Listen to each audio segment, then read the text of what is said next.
I want to take a look at some tweets that were very controversial from you. You took a lot of heat from people on the right as well. I know you had an exchange with Glenn Beck that people should go check out that was really, really interesting and compelling. Let's take a look at this one. I'm going to group these as a 3. I want to do all 3, Tyler. I'll read them. First one is warrants should be being issued as we speak to have Democrat homes raided in districts with red judges and red sheriffs. Communists are religious zealots. All religious zealots understand is fear and pain. This will not stop until they're afraid.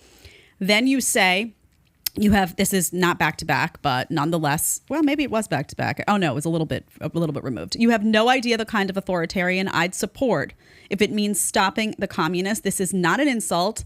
I want a monster now. That one went viral. A lot of people took issue with it. And this recent one, I believe this was yesterday, or pretty close to it, in response to the New York AG ordering Steve Bannon to be walked in front of the media. You said this doesn't stop until red areas and red DAs start arresting Democrats on television. There is no appeal to norms or principles that will make this stop. Make them afraid of it happening to them, or this gets much worse from here. Today it's Bannon, tomorrow it's you. So talk a little bit about what you mean when you say that you would support an authoritarian, because to a lot of people on the right, that became a no, right? That was, we immediately said, well, no, we can't become them. We won't be able to criticize them if we become them. We won't be able to remove evil if we become evil. So talk a little bit about where you're coming from on that.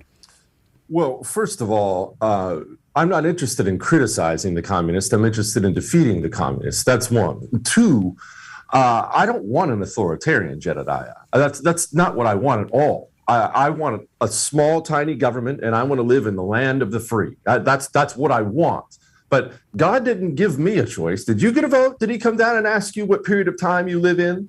If my only 2 options are have some kind of Franco-like authoritarian, which I don't want, but have some Franco-like authoritarian rise on the right to run these communists out of my society, or my option B is I live in a nation where doctors will publicly advertise their services to remove the penis of teenage boys and breasts of teenage girls, and then hold up the newly mutilated child on social media, not only brag about it, but make a fortune doing it. If that's the society we're going to descend into, and my choice is that or Franco, bring on El Caldillo, because that's no choice at all for me. I will not live in a society where we murder babies by the million. I will not live in a society where we sexually abuse children, where we groom them, where we treat old people like crap, where we have become this perverted, degenerate filth out there. I will not live in that kind of country, and I'm not alone in that. I don't want an authoritarian. I want all this evil to stop.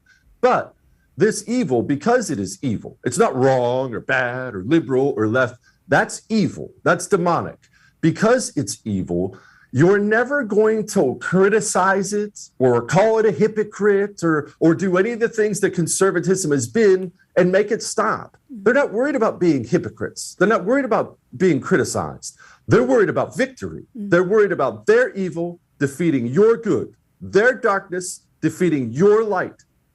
The only thing that will make religious zealots stop, and all these LGBTQ stuff, BLM, climate change, that they're all just cultural Marxists now. They're all communists. They just changed the branding of it all. The only thing that has ever made these people stop is fear and pain. You think you get mad when Donald Trump gets his home raided. They can't do this. Can you imagine if a Republican did? That's what we get from the right. Yeah.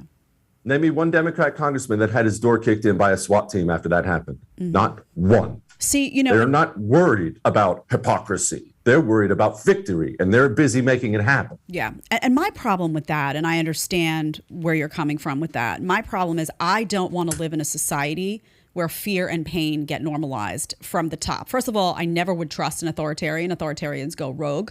And one day you think they're doing one thing, and the next day they're doing something different, because an authoritarian is by nature evil.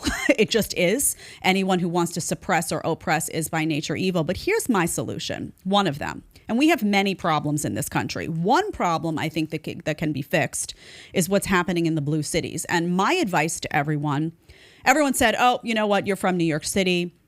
you should stay there and you should vote these people out. And my response was, you're never going to vote these people out because Fidel Castro wins on the Democrat ticket in New York. It just doesn't matter. There's not enough people with sane minds to get rid of this. So I told everybody, get out of the cities. Get out of them. Get out of the blue cities. Pick up your family, your money, your business. Get up, go to a red city, go to a red state, invest there, make your voices heard, and let those cities sink so deeply that ultimately, in order to pick themselves up, they have to change. There is no other option. And it did happen to New York City once because Giuliani came in after years and years and years of disgusting filth in New York City. I mean, it was horrible. It was crime infested, and it got so bad that then Giuliani won an election and everything got shaped up and it looked pretty good for a while. So it can happen even in a place like New York City. That's my number one. Then you also have to address, though, the hands that are being held between Big Pharma, between, we talked about FDA and CDC all year. It's all corrupt. And all of that holds hands with big government. I'm not convinced that any authoritarian is going to be able to fix that. So my message on this is that it's just too scary. And I understand what you're saying, that it's not a time to criticize. It's a time to stand up against. It's just too scary to promote authoritarianism of any kind, one. And two, that's not what we're about, right? We want ultimately a free society. So if you advocate for authoritarianism, if you say there's no other choice, right? I don't want authoritarianism, but that's what we're left with, and that has to rise up against authoritarianism, you lose. You lose anyway, because you don't have a free society at the end of the day, right? We all lose. So we have to win in the battle of the ideas. We have to. Ideas, and we have to get people, we have to inspire people to get out of these cities, and they will sink. They will sink, Jesse. Okay, one, I 100% support you in moving. That is big time true. People need to balkanize, get to a red area, and become an activist when you get to a red area. Fortify it, because they promise you they will come for that area too. That's one. Two, I guess it also depends on what we're discussing when it comes to authoritarian, because freedom is something that Americans fundamentally do not understand. They think they do. And it's odd because they live in the land of the free, but they think they understand it. Land of the free all the time. Ask somebody on the right. Ask somebody, a pundit or a TV radio guy on the right. Ask them how they got their freedom. And inevitably, you know what they'll say? The Constitution. It's the Constitution. Mm-hmm. The Constitution is nothing. The Constitution is a piece of paper. You have your freedom because the people who wanted to take it from you, brave men went and shot them in the face. They went and killed all the guys who wanted to take your freedom, and then they wrote the Constitution. And after a whole lot of blood, they handed you a free country. Freedom is not something you acquire by practicing it.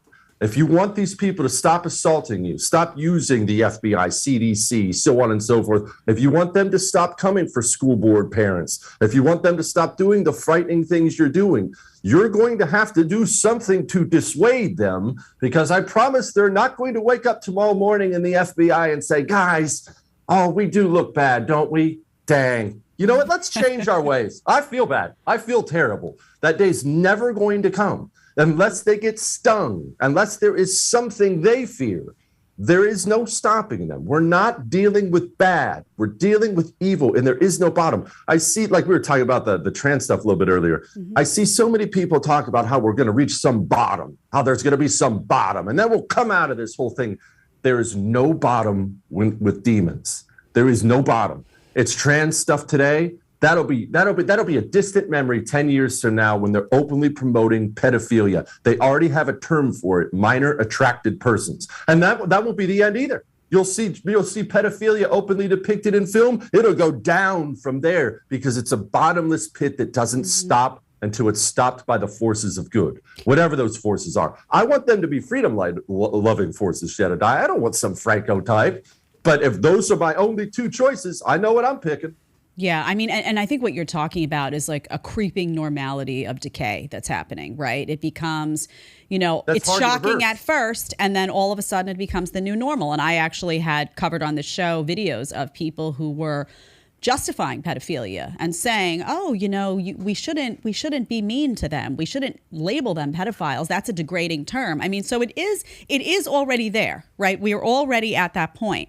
And I think ultimately a lot of this is going to come down to families, parents people who are looking at the next generation. I have a 2.5-year-old. Everything that I do for him. It's going to come down to people who are saying, what's this going to look like in 30 years? And who have little people around them that are going to be growing up in that world, and they absolutely will not tolerate what's going on. And I think this is going to come from, there's a lot of people that are disgusted, deeply disgusted by what's going on in schools.